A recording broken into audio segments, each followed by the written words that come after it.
We are jumping back into our series, Rise and Fall.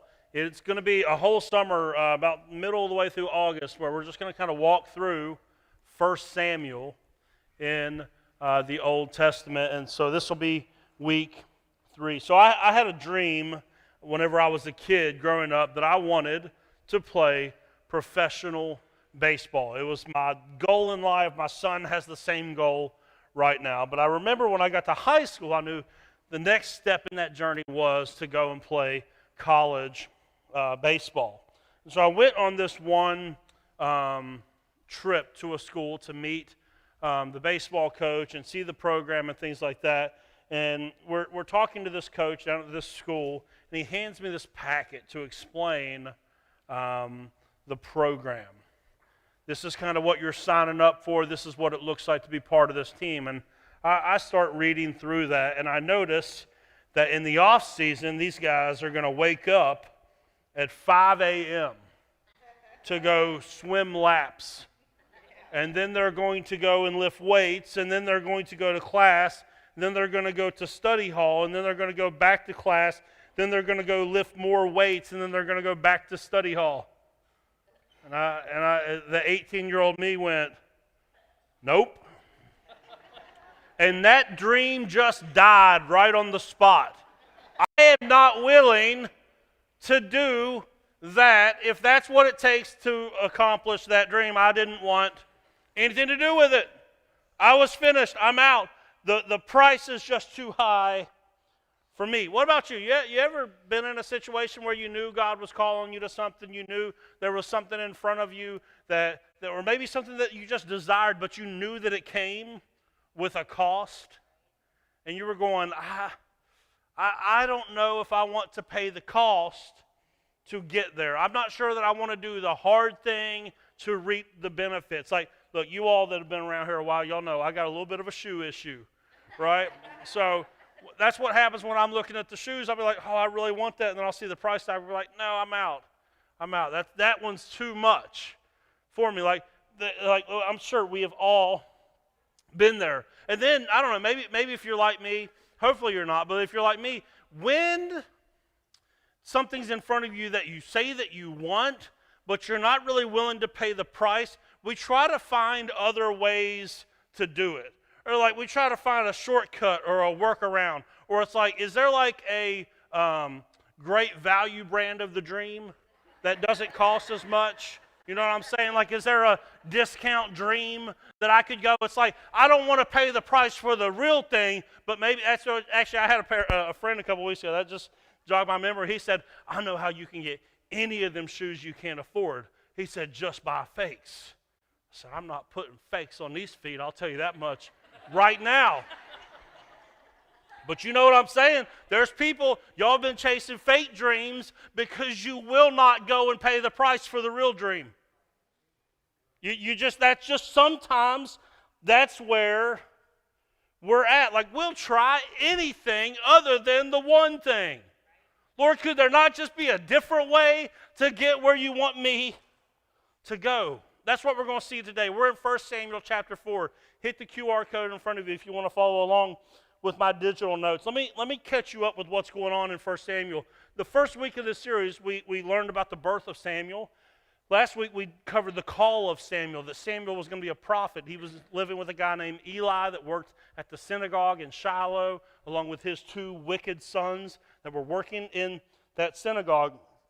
And so we've seen Samuel getting called to this. Now, the next couple of chapters are all what is called the arc narratives. It's going to shift a little bit away from Samuel just for a minute, and we'll get back to him in a couple weeks. But these passages really push the story forward. Here's the other thing I need you to understand about the book of 1 Samuel, which is probably why it resonates so much with me, is sometimes when we're reading the Bible, we think that when we're looking at God's people, Israel, these are the people that he chose, we go, oh, these people, they probably had it all together. They were probably, they were just killing it, all right? They're just on top of their game. And what I want, this will be really encouraging to you as we go through this. At this point in Israel's history, this is during the period of the judges still. We haven't quite got to the monarchy yet. During the period of the judges, Israel is an absolute mess. It's a disaster. They have turned away from the one true God. They're following after false gods. The priest and his sons at Shiloh are a disaster. The sons are sinful, and they're the ones overseeing worship, and the father is abdicating his role to even step in and do anything about it. Israel is a mess. So here's the beautiful thing, that as we're going through 1 Samuel this summer, if you feel like your life is a little bit of a mess, this is going to be a good series for you. Because like, if you're going, oh, no, I don't know what I can learn. This is about God's chosen people. Listen, these people were a disaster. They were an absolute mess at this point. So we're going to pick up 1 Samuel chapter 4, beginning in verse 1. It says this, at that time, Israel was at war with the Philistines. The Israelite army was camped near Ebenezer, and the Philistines were at Aphek. The Philistines attacked and defeated the army of Israel, killing 4,000 men. After the battle was over, the troops retreated to their camp, and the elders of Israel asked, why did the Lord allow us to be defeated by the Philistines? Now, if you know anything about Israel's history, when they went through the book of Joshua, they had a lot of victory in battle. In Judges, they had a lot of victory in battle. So in 1 Samuel 4, when they are defeated and absolutely decimated, 4,000 people lose their life in this battle, this is not the treatment that they are used to. They are not used to losing whatsoever. They're not used to the defeat. Sure, there had been momentary setbacks, but their overall trajectory had been, I'm winning, I'm winning, I'm winning. Because God is with me, because we are faithful to God, God ensures that we're going to win. So this was very shocking for them. This was not the treatment that they were used to. And so here's what they do. When they retreat away from the loss, they get back to their camp and they begin to ask a very familiar question. Okay, God, what just happened? How in the world did that happen? We're Israel. We're God's chosen people. We're not supposed to lose. We're supposed to always come out on the good side of things. What in the world just happened? They're trying to figure out how they lost. This is what happens to me when I'm coaching baseball. As soon as we lose, I want to speed home. And I got to get on Game Changer. If you don't know what Game Changer is, it's this little app. It's keeping 10-year-olds' stats. It's important. So I'm on there because I'm trying to figure out what went wrong. Where can we improve? How did we just lose this game? I'm trying to figure it out. And here's the interesting thing in this text. Israel's doing the same thing. How did it happen? But here's the question. Look at the question. Throw the question back up on the screen, because this might be where you end up a lot of times whenever you've lost, when you're defeated. Here's what they said. They said, why did the Lord allow us to be defeated by the Philistines? Isn't it interesting that this loss, when they come home and they're trying to debrief it, they're going, oh, you know what the problem was? The problem was God.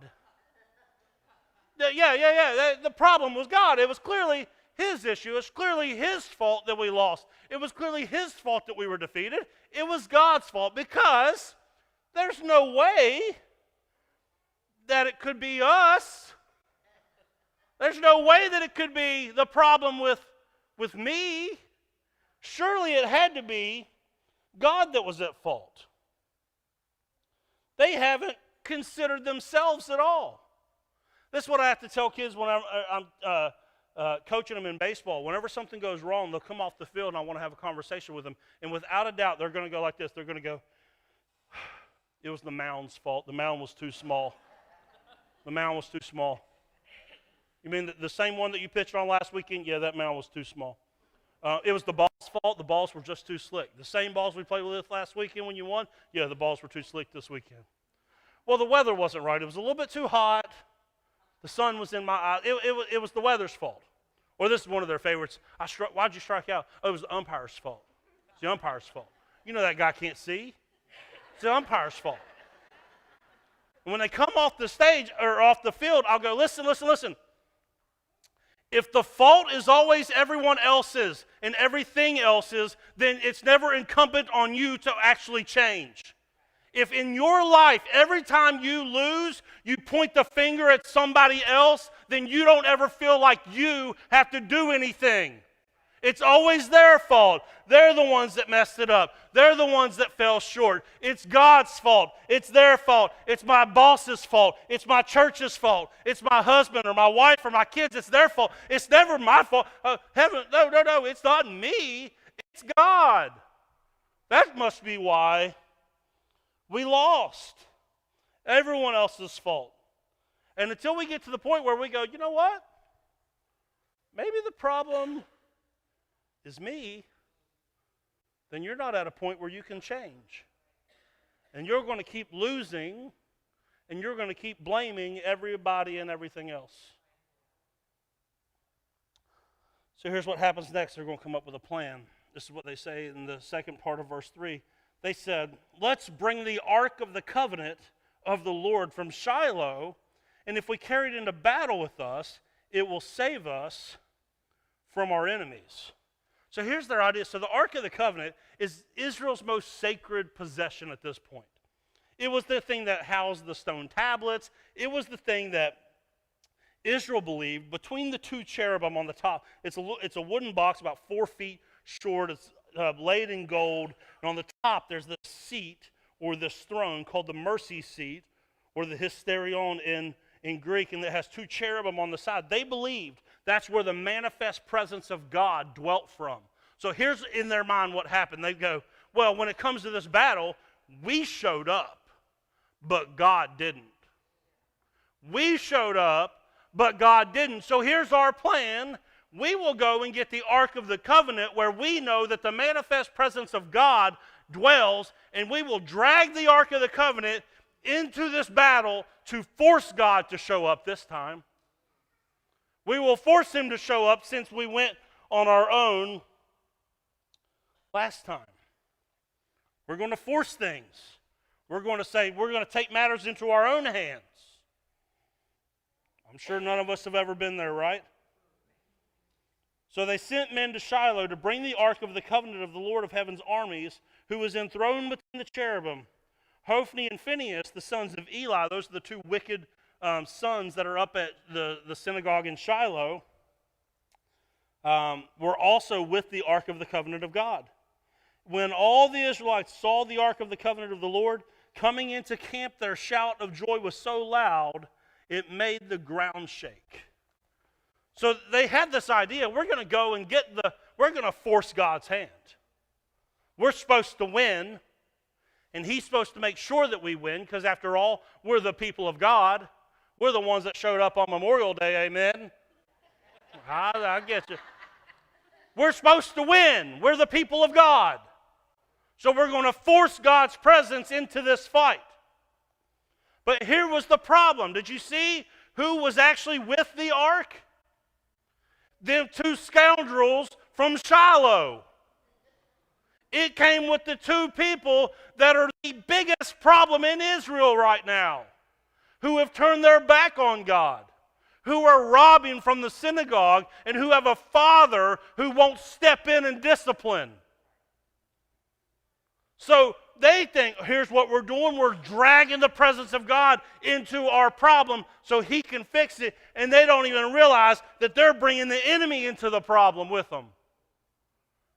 Because it said those 2 sons came with the ark. They came with the ark. Here's what Israel's doing. They were willing to try absolutely anything other than address the problem. The problem being their own sin. And they don't want to deal with their problems. They don't want to turn the fingers upon them and go, oh, maybe it's me. So they're willing to try anything at this point. You ever been there?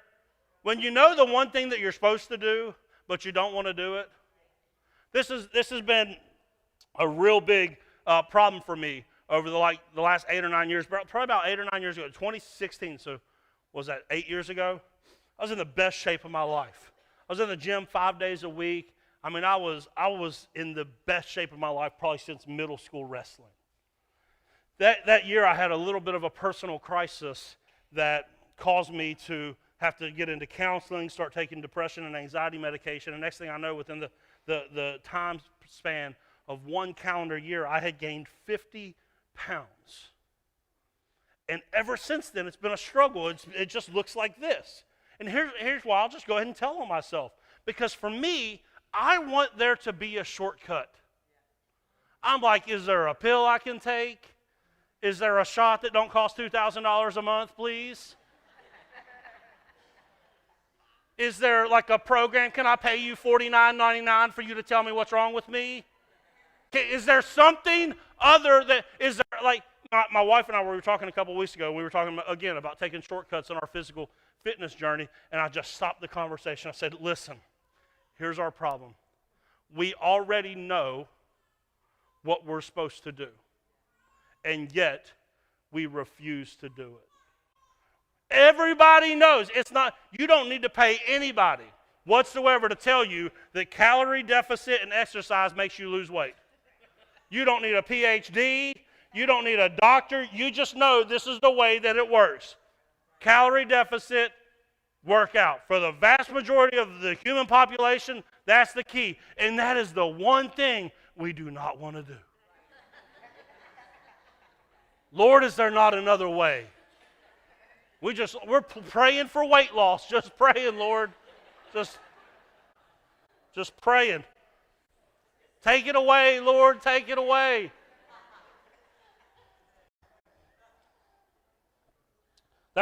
They're willing to do anything other than address the fact that Israel needs to repent. Oh, anything else? Let's try the Ark of the Covenant. Let's say a prayer. Let's go through a ritual. Anything other than the one thing. Anything else, Lord, please. So here's what happens. They get the Ark of the Covenant into their camp. In verse 6 it says this, "What's going on?" the Philistines asked. "What's all the shouting about in the Hebrew camp?" When they were told it was because the Ark of the Lord had arrived, they panicked. "The gods have come into their camp," they cried. "This is a disaster. We've never had to face anything like this before. Help, who can save us from these mighty gods of Israel? They are the same gods who destroyed the Egyptians with plagues when Israel was in the wilderness. Fight as never before, Philistines. If you don't, we will become the Hebrew slaves, just as they have been ours. Stand up like men and fight." So when the ark comes into the camp, Israel explodes because they think, oh, we figured it out. We figured it out. We have taken the shortcut. We have short-circuited things. We're good now. We've now forced God, because we've got the ark, we've now forced God to show up and bring victory into our life. We've now forced him to do that. So there's this big shout. We did it. It's over. It's done. We absolutely did it. And we did it without having to change. Because isn't that what we all want? That's what we all want. We did it without having to sacrifice. We did it without having to fight. We did it. It's all over. And truthfully, it's interesting because we got to look into Israel's camp and they're celebrating. We look into the Philistine camp and they're afraid. Isn't it interesting that Israel has turned their back on this God, that when the Philistines hear about this God, they go, whoa, wait a second, we've heard about this guy. He's the guy that drove the Egyptians into the ground. How is it that Israel's enemy had more faith in their God than they had? How do we get into that situation? You take enough shortcuts and you'll get into that situation where your enemy has more faith than you do. Your enemy has more faith than you do. So they're scared. But this move actually ends up backfiring, because as you see what happened in the camp, they start off afraid and they're like, you know what? We're still going to fight, so therefore let's get motivated. So all Israel did was take this army that had just kicked their butts and fired them up. Get ready, we're going to fight. We're going to bring our best because we know that you now have your best. Let's get ready for it. This reminds me, my son was playing a scrimmage back in March against some of his good friends he goes to school with, and he was going to be the starting pitcher for that game. And he looked over real cocky at his friend Liam. He said, "Liam, I'm going to strike you out." Just as, I don't know where he gets this from, but that kid's as cocky as they come, okay? I think it's his mother, but I don't know. I don't know. And so I was waiting for that first at bat, Landon versus Liam. And boom, that boy smoked him to right field. And I was so happy. You ever watch your kid fail and you're like, oh, that's going to be a good teaching lesson on the way home. I loved every second of it. We got in that car. I said, see, you were too busy running your mouth before the game instead of getting your head right, and you got smoked for it. So that's what happened. Israel, all they have done is they've poked the bear. Now the Philistines are really mad. Now the Philistines are really ready for a fight. And here's what happens. So the Philistines fought desperately, and Israel was defeated again. This slaughter was great. 30,000, not 4,000 like last time. 30,000 Israelite soldiers died that day.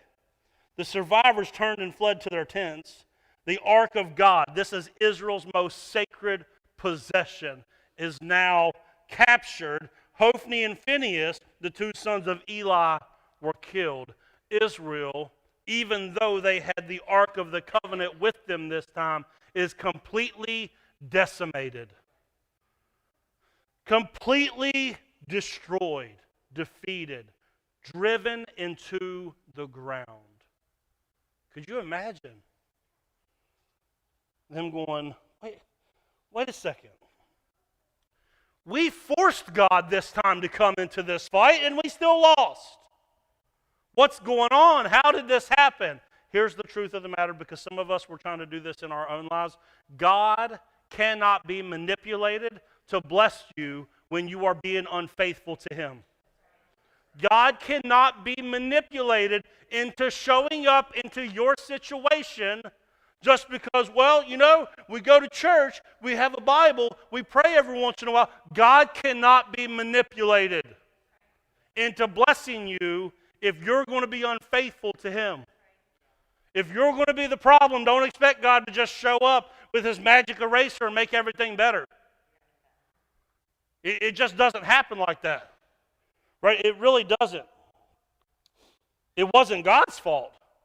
They have to come to this realization. The first time they lost, they said, oh my goodness, it must have been God because God wasn't there. It was His fault. So they bring the Ark of the Covenant with them and they go, well, wait a second. If that didn't fix our problem, then something else must be at fault. Yes, you are. You're the problem.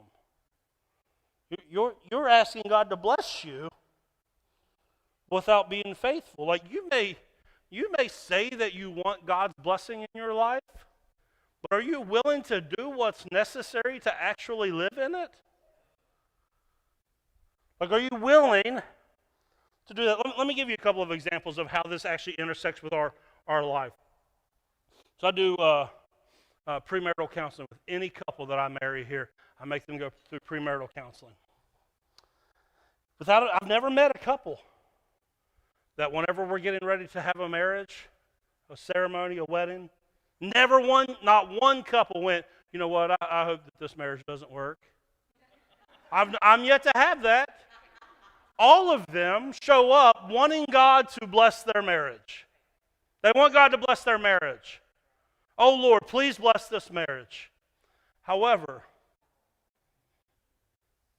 they live together, they sleep together, they break God's law left and right. Oh God, bless this marriage while we're being unfaithful to you. How could God bless that? How could God bless you when you're being disobedient? How could it ever happen? Or like, oh Lord, bless my marriage, bless my marriage, but you're not willing to do the stuff that it takes to have a blessed marriage. Like, how could God be faithful to you when you're unfaithful to Him? Why would we expect that? Or how about this? You ever prayed this prayer? Lord, please bless our family's finances. Please, Lord, bless our family's finances. And the Lord goes, I cannot bless your family's finances because you have not yet surrendered your family's finances to me. You give pennies on the dollar to the church. When you do your budget, you don't consider him at a sacrificial level whatsoever. You're stingy and selfish, and you do only what you want to do with your money, and then you turn around and go, oh, Lord, please bless it. God cannot bless you financially until you release the grip off of your finances and begin to be generous. See, what the scriptures tell us over and over and over again is that those who can be trusted with a little bit are those that can be trusted with a lot. So those of you that are not generous, that have not put God first in your finances, that are still trying to hedge your bets and go, all right, here's what I'm going to do. I'm going to make sure all of this is taken care of, and then I'll just do God right at the end. Those of you that are still doing your finances like that, even though like you're getting fooled into thinking it's all okay because you gave a little bit to the Lord, but because you didn't give him the first of it and trust him with the rest, his blessing's still not on it. See, for me, I would much rather only get 90% of my income with God's blessing than 100% of it without. Stop asking God to bless your finances if you're not being generous. Like he can't bless what you won't release to him whatsoever. He can't do it. He's not going to do it. Here we are. I mean, it's not going to work. Let's try another one. You want God to bless your business. You want God to bless your business while you're cutting corners, treating people horribly in the business, being unfaithful in different ways in your business, but you want God to bless your business. God can't bless your business while you're being unfaithful. God can't do it. It won't work. What about just you and your own job? Now, here for a second. We'll talk about your coworkers the way we don't have to talk about you, okay? Because when we talk about you, it gets too personal. Let's talk about the coworker for a second. Anybody have a coworker that thinks that they should be promoted all the time, and you know why they've never been promoted? Because you work with them. Right? Like the prayer is, oh Lord, please give me that promotion. Lord, please help me advance in my career. Oh Lord, please bring bigger and better opportunities. Why? You're squandering the one I've given you. You show up late, you sit around gossiping, you cause problems, you miss every deadline, you don't do what it is that you need to do to get ahead, but yet you want me to step in and bless you? Come on, get real. He can't bless somebody like that. He can't bless somebody that's being unfaithful. No way. Let me talk to single people real quick. Because we hit the marriage folks. Let me talk to single people. Single people, look, what if, instead of walking around with the entitlement that God is supposed to bring Mr. or Mrs. Right into your life, what if the reason he has not done that is because you're not more focused on trying to become the type of person that he wants Mr. or Mrs. Right to be with? You're just walking around entitled like, well, I mean, this should just happen for me. I'm God's people. I showed up on Memorial Day. I should get a man. I should get a lady. But hold on. Are you doing any character building to become the type of person that the person you're looking for is looking for? Not at all. We keep asking God to bless us in our when we're not willing to do the one thing it takes to get there. Let's talk about our church real quick. Let's talk about our church real quick. I've never met anyone at Southridge Church that is here regularly. You're bought in, that you love this church. And everyone I talk to, they go, I want this church to thrive. I want this church to thrive, man. I want to see this church be a church that our community cannot live without. I want to see this church financially stable and financially free. I want to see the lost being found. I want to see the darkness in our community. This is what I'm talking about with people, and they say, yeah, absolutely. Can I just be honest? I think that's the heartbeat of everyone at Southridge Church, except for most of the people at Southridge Church will not do anything to help us get there. Like God honors faithfulness. And it's like, oh Lord, would you send more people Send more people. Send more kids, Lord. We want to tell kids about Jesus. And you go, yeah, I can't send you any more people because you can't even get enough volunteers to keep the toddler room open every week. How could I send you more toddlers if you can't staff the room? Because everybody's sitting in here just all about, oh, I'm here to consume, I'm here to consume. How could God bless us with more people? How could God bless us with more finances when the ones that God's already called here are not being faithful financially? They'll only add to the problem. How could God help us do any of this if the ones that are already here are not willing to pay the price? We don't give, we don't serve, we barely show up, we're half-hearted, we don't pray for it. How can we become the church that God wants us to be like that? God's not going to trust us with more. Get real. Not until we're faithful with what He's already given us. It's just not going to happen. It's not the way it works. Let me just tell you personally, I felt a call to ministry in like May or June of 2010. And I'm telling my mentor this for a year. And I'm going, all right, Matt, listen, I've surrendered. I said yes to the call. Like, I'll do it, man. I'm in. But like, am I really supposed to expect that God, like someone, like God's just going to call some church and go, hey, call Scott Bayhall? Like I'm sure it could happen, but I'm like, is that really what's supposed to happen, Matt? And Matt goes, no, listen, here's what I think you need to do. I think you need to go to school to show God you're serious about the call. And I said, I just graduated in 2009. I said, Matt, I'm not going to school. Period. I'm already in enough debt. I've already spent my time. I'm not going to school for this. I told the Lord yes. Now He can just start moving mountains, or I can't do it. I'm not going to school. Every time I meet with Matt, hey, what are you doing? What are you doing? You going to school? No, I'm not going to school, Matt. I'm already in debt, bro. I can't do this anymore. I cannot go to school anymore. Plus, I don't want to go to school. How about that? I don't want to go to school. I'm done writing papers. I'm not doing it anymore. And then in August, the beginning of August 2011, my wife enrolls me in seminary. Because sometimes you need people like that in your life that if you won't do the one hard thing, that they'll do it for you. And I was in classes by the end of August 2011, and 6 weeks later, I was sitting in front of the pastor of Southridge Church interviewing for a job. But it wasn't until I was willing to do the one thing, whether I went kicking or screaming or not, it wasn't until I did the one thing that He was able to open up the door. So listen, whatever it is that you're trying to get to, whatever God's calling you to, whatever you think God should be blessing in your life, if you won't do the one thing, He ain't going to do His thing. He just ain't. He could. I'm not saying He couldn't, and I'm not saying that He won't every once in a while. I'm just saying if you want to watch God move, you have to be faithful. Do not expect God to bless you when you're being unfaithful to Him.